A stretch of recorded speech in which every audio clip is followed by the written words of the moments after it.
সব নারীকেই যেতে হবে। শুধু কিছু কিছু এলাকায় বা ঢাকায় কিছু মসজিদে মহিলাদের ব্যবস্থা আছে। আমরা চাঁপাইনবাবগঞ্জে বড় বড় আলেমের অবস্থা দেখেছি, মহিলাদের মাঠের ব্যবস্থা নেই। মহিলাদের ইমামতিতে তারা মসজিদে ঈদের সালাত আদায় করে নেয়।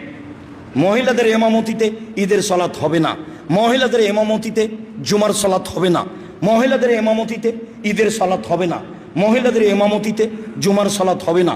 মহিলাদের ইমামতিতে ঈদের সালাত আদায় করা, জুমার সালাত আদায় করা বিদাত এবং শরীয়ত বিরোধী পরিপন্থী কাজ। তাদেরকে ঈদের মাঠেই যেতে হবে, যেতেই হবে। মাঠে জায়গা না থাকলে মানুষের জমিতে দাঁড়াবে, রাস্তায় দাঁড়াবে, যেতেই হবে, যেতে বাধ্য। একজন মহিলা বলল, আল্লাহ রাসূল এহদানা লাইসা লাহা জিলবাব, আমাদের তো অনেকের এরকম কেউ আছে যার চাদর নাই, তো কেমনে যাবে? চাদর না থাকলে বাড়িতে যেতে পারে, বাইরে যেতে পারে। তখন আল্লাহ রাসূল বলছেন, লেতুল বেসা সাহেবাতহা মিন জিলবাবিহা, আর একজন সঙ্গী যেন তার চাদর তাকে দিয়ে দেয়। তার মানে চাদর চেয়ে নিয়ে যেতে হবে। নেন, হাদিস তো বুখারী মুসলিম। গায়ের কাপড় না থাকলে আর একজনের কাপড় চেয়ে নিয়ে যেতে হবে এবং তাকে কাপড় দিতে হবে, এটাও হাদিস বুখারী মুসলিম। মহিলাদেরকে ঈদের মাঠে যেতেই হবে।